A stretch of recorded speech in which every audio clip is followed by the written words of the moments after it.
रामायण हिंदी 1 और 2। यह कथा अवध की है और बहुत पुरानी है। अवध में सरयू नदी के किनारे एक अति सुंदर नगर था, अयोध्या। सही अर्थों में दर्शनीय, देखने लायक, भव्यता जैसे उसका दूसरा नाम हो। अयोध्या में केवल राजमहल भव्य नहीं था, उसकी एक एक इमारत आलीशान थी। आम लोगों के घर भव्य थे, सड़कें चौड़ी थी, सुंदर बाग बगीचे, पानी से लबालब भरे सरोवर, खेतों में लहराती हरियाली, हवा में हिलती फसलें सरयू की लहरों के साथ खेलती थी। अयोध्या हर तरह से संपन्न नगरी थी। संपन्नता कोने अंतरे तक बिखरी हुई, सभी सुखी, सब समृद्ध। दोहक और विपन्नता को अयोध्या का पता नहीं मालूम था, या उन्हें नगर की सीमा में प्रवेश की अनुमति नहीं थी। पूरा नगर विलक्षण था, अद्भुत और मनोरम। उसे ऐसा होना ही था। वह कोसल राज्य की राजधानी था। राजा दशरथ वहीं रहते थे। उनके राज में दोहक का भला क्या काम। राजा दशरथ कुशल योद्धा और न्यायप्रिय शासक थे। महाराज अज के पुत्र महाराज रघु के वंशज रघुकुल के उत्तराधिकारी रघुकुल की रीतिनीति का प्रभाव हर जगह दिखाई देता था। सुख समृद्धि से लेकर बात व्यवहार तक लोग मर्यादाओं का पालन करते थे, सदाचारी थे। पवित्रता और शांति हर जगह थी, नगर में भी, लोगों के मन में भी।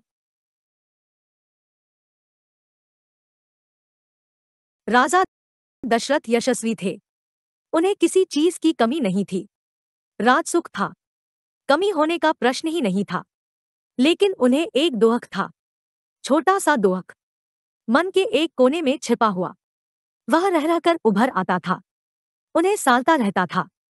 उनके कोई संतान नहीं थी, आयु लगातार बढ़ती जा रही थी। उनकी 3 रानियां थी, कौशल्या, सुमित्रा और कैकेयी। रानियों के मन में भी बस यही एक दोहक था, संतान की कमी। जीवन सूना सूना लगता था। राजा दशरथ से रानियों की बातचीत प्रायः इसी विषय पर आकर रुक जाती थी। राजा दशरथ की चिंता बढ़ती जा रही थी। बहुत सोच विचार कर महाराज दशरथ ने इस संबंध में वशिष्ठ मुनि से चर्चा की। उन्हें पूरी बात विस्तार से बताई। रघुकुल के अगले उत्तराधिकारी के बारे में अपनी चिंता बताई। मुनि वशिष्ठ राजा दशरथ की चिंता समझते थे। उन्होंने दशरथ को यज्ञ करने की सलाह दी। पुत्रेष्टि यज्ञ। महर्षि ने कहा, आप पुत्रेष्टि यज्ञ करें महाराज। 44 आपकी इच्छा अवश्य पूरी होगी। यज्ञ महान तपस्वी ऋषिशृंग की देखरेख हुआ। पूरा नगर उसकी तैयारी में लगा हुआ था। यज्ञशाला सरयू नदी के किनारे बनाई गई। यज्ञ में अनेक राजाओं को निमंत्रित किया गया। तमाम ऋषिमुनि पधारे। शंखध्वनि और मंत्रोच्चार के बीच एक एक कर सबने आहुति डाली। अंतिम आहुति राजा दशरथ की थी। यज्ञ पूरा हुआ। अग्नि के देवता ने महाराज दशरथ को आशीर्वाद दिया। कुछ समय बाद दशरथ की इच्छा पूरी हुई। तीनों रानियां पुत्रवती हुई। महारानी कौशल्या ने राम को जन्म दिया। चैत्र माह की नवमी के दिन रानी सुमित्रा के 2 पुत्र हुए, लक्ष्मण और शत्रुघ्न। रानी कैकेयी के पुत्र का नाम भरत रखा गया। राजमहल में खुशी छा गई। नगर में बधाइयां बजने लगी, मंगलगीत गाए गए। हर ओर खुशी उत्सव जैसा दृश्य। राजा दशरथ प्रसन्न थे, उनकी मनोकामना पूरी हुई। प्रजा प्रसन्न थी कि दशरथ की चिंता दूर हुई। नगर में बड़ा समारोह आयोजित किया गया। धूमधाम से आयोजन में दूर दूर से लोग आए। राजा दशरथ ने सबको पूरा सम्मान दिया, उन्हें कपड़े, अनाज और धन देकर विदा किया। चारों राजकुमार धीरे धीरे बड़े हुए। वे बहुत सुंदर थे, सुदर्शन। साथ खेलने निकलते तो लोग उन्हें देखते रह जाते। आंखें उनसे हटती ही नहीं थी। चारों भाइयों में आपस में बहुत प्रेम था। वे अपने बड़े भाई राम की आज्ञा मानते थे। खेलकूद में लक्ष्मण में प्रायः राम के साथ रहते। भरत और शत्रुघ्न की एक अलग जोड़ी थी। और बड़े होने पर राजकुमारों को शिक्षा दीक्षा के लिए भेजा गया। उन्होंने कुशल और अपनी विद्या में दक्ष गुरुजनों से ज्ञान अर्जित किया। शास्त्रों का अध्ययन किया, शस्त्र विद्या सीखी। चारों राजकुमार कुशाग्र बुद्धि थे। जल्द ही सब विद्याओं में पारंगत हो गए। राम इसमें सर्वोपरि थे। उनमें कई अन्य गुण भी थे, विवेक, शालीनता और न्यायप्रियता। राजा दशरथ को राम सबसे अधिक प्रिय थे, ज्येष्ठ पुत्र होने के कारण और इन मानवीय गुणों के कारण भी। बाल रामव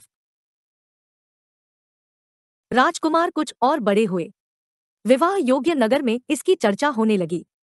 महाराज दशरथ भी ऐसा ही चाहते थे, अपनी संतानों के लिए सुयोग्य वधुए। परिजनों में चर्चा पहले से ही हो रही थी, बाद में पुरोहितों को भी इसमें शामिल कर लिया गया। अयोध्या का राजमहल। एक दिन ऐसी ही चर्चा चल रही थी, गहन मंत्रणा। तभी एक द्वारपाल घबराया हुआ अंदर आया।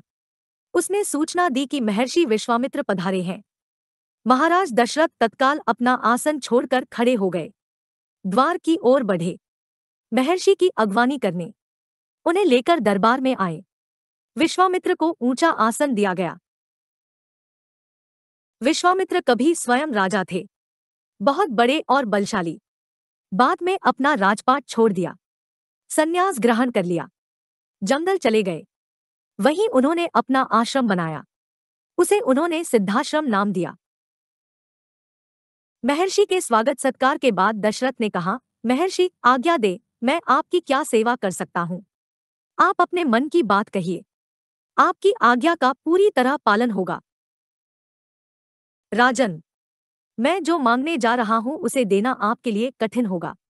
आप आज्ञा दीजिए महर्षि, मैं उसे पूरा करने के लिए तत्पर हूँ, बिल्कुल नहीं हिचकूंगा। मैं सिद्धि के लिए एक यज्ञ कर रहा हूँ, अनुष्ठान लगभग पूरा हो गया है, लेकिन 2 राक्षस उसमें बाधा डाल रहे हैं। मैं जानता हूं कि उन राक्षसों को केवल एक ही व्यक्ति मार सकता है, वह राम है। आप अपने ज्येष्ठ पुत्र को मुझे दे दे ताकि यज्ञ पूरा हो, विश्वामित्र ने कहा। दशरथ पर जैसे बिजली गिर पड़ी, वह अचकचा गए। उन्हें उम्मीद ही नहीं थी कि मुनिवर उनसे राम को मांग लेंगे, उनके ज्येष्ठ पुत्र, उनके सबसे प्रिय। दशरथ चिंता में पड़ गए। विश्वामित्र दशरथ की दुविधा समझ रहे थे। उन्होंने कहा, मैं राम को केवल कुछ दिनों के लिए मांग रहा हूं, यज्ञ 10 दिन में संपन्न हो जाएगा। महाराज दशरथ दुखी हो गए, पुत्रवियोग की आशंका से कांप उठे। दरबार में सन्नाटा छा गया। दशरथ की दशा देखकर मंत्री चिंतित थे, पर चुप थे। महर्षि वशिष्ठ शांत थे। इतने में दशरथ कांप कर बेहोश हो गए। होश आया तो डर ने उन्हें फिर जकड़ लिया। मूर्छित होकर दोबारा गिर पड़े, संज्ञाशून्य पड़े रहे। महर्षि विश्वामित्र का क्रोध बढ़ता जा रहा था। दरबार सशंकित था, किसी अनिष्ट की आशंका से वे कुछ समझ नहीं पा रहे थे। महर्षि और महाराज के बीच संवाद में कुछ बोलना उचित भी नहीं था। मुनि वशिष्ठ चुपचाप आकर महाराज दशरथ के पास खड़े हो गए। थोड़ी देर बाद दशरथ उठे। स्वयं को संभालते हुए उन्होंने महर्षि से विनती की, महामुनि, मेरा राम तो अभी 16 वर्ष का भी नहीं हुआ है, वह राक्षसों से कैसे लड़ेगा? राक्षस मायावी है, वह उनका छलकपट कैसे समझेगा? उन्हें कैसे मारेगा? इससे अच्छा तो यही होगा कि आप मेरी सेना ले जाए, मैं स्वयं आपके साथ चलूं, राक्षसों से युद्ध करूं। 11 महर्षि विश्वामित्र ने कोई प्रतिक्रिया व्यक्त नहीं की। क्रोधित थे पर उसे व्यक्त नहीं कर रहे थे। उन्हें अपने यज्ञ के नियम याद थे। क्रोध करने से यज्ञ खंडित हो जाता, अनुष्ठान अधूरा रह जाता। मैं राम के बिना नहीं रह सकता महामुनि, एक पल भी नहीं। आप राम को छोड़कर जो चाहे मांग ले, उसे मत ले जाइए। मैं राम को नहीं दूंगा, बिल्कुल नहीं। वह मेरी बुढ़ापे की संतान है, मैं उससे बहुत प्रेम करता हूँ। महर्षि का क्रोध भभक मंत्रीगण और ऋषिमुनि सकते में आ गए। आप रघुकुल की रीति तोड़ रहे हैं राजन, वचन देकर पीछे हट रहे हैं। यह बर्ताव कुल के विनाश का सूचक है। आप जानते हैं कि मैं स्वयं दुष्ट राक्षसों का संहार कर सकता था, लेकिन मैंने संन्यास ले लिया है। अगर आप राम को नहीं देंगे तो मैं यहाँ से खाली हाथ लौट जाऊंगा। बात बिगड़ती देखकर मुनि वशिष्ठ आगे आए। महाराज दशरथ को समझाया, राम की शक्ति के बारे में, प्रतिज्ञा तोड़ने के संबंध में, महर्षि विश्वामित्र के साथ रहने पर राजकुमार राम को होने वाले लाभ के बारे में। राजन, आपको अपना वचन पूरा करना चाहिए। रघुकुल की रीति यही है। प्राण देकर भी आपके पूर्वजों ने वचन निभाया है। आप राम की चिंता न करें। महर्षि के होते उनका कोई कुछ नहीं बिगाड़ सकता। महाराज दशरथ की चिंता कुछ कम हुई, पर मन अब भी खिन्न था। पुत्र बिछो का दुहक सभी तर्कों पर भारी पड़ रहा था। गुरु वशिष्ठ ने कहा, महाराज, महर्षि विश्वामित्र सिद्ध पुरुष है, तपस्वी है, अनेक गुप्त विद्याओं के जानकार है।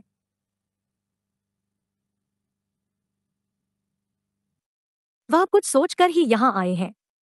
राम उनसे अनेकनी विद्याएं सीख सकेंगे। आप राम को महर्षि विश्वामित्र के साथ जाने दें। राम को उन्हें सौंप दें। दशरथ ने मुनि वशिष्ठ की बात दुहकी मन से स्वीकार कर ली, लेकिन वह राम को अकेले नहीं भेजना चाहते थे।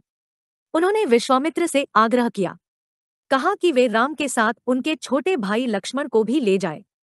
महर्षि विश्वामित्र ने महाराज दशरथ का यह आग्रह स्वीकार कर लिया। राम और लक्ष्मण को तत्काल दरबार में बुलाया गया। महाराज दशरथ ने उन्हें अपने निर्णय की सूचना दी। दोनों भाइयों ने उसे सहर्ष स्वीकार कर लिया, सिर झुकाकर, आदर सहित। इसकी सूचना माता कौशल्या को दी गई। बताया गया कि राम और लक्ष्मण वन जा रहे हैं, महर्षि विश्वामित्र के साथ। नितांत गंभीर माहौल में स्वस्तिवचन हुआ, शंखध्वनि हुई, नगाड़े बजे। महाराज दशरथ ने भावुक होकर दोनों पुत्रों का मस्तक संघकर उन्हें महर्षि को सौंप दिया। दोनों राजकुमार बिना विलंब किए महर्षि के साथ चल पड़े, बीहड़ और भयानक जंगलों की ओर। विश्वामित्र आगे आगे चल रहे थे, राम उनके पीछे थे। लक्ष्मण राम से 2 कदम पीछे, अपने धनुष संभाले हुए, पीठ पर तुनीर बांधे, कमर में तलवारें लटकाए।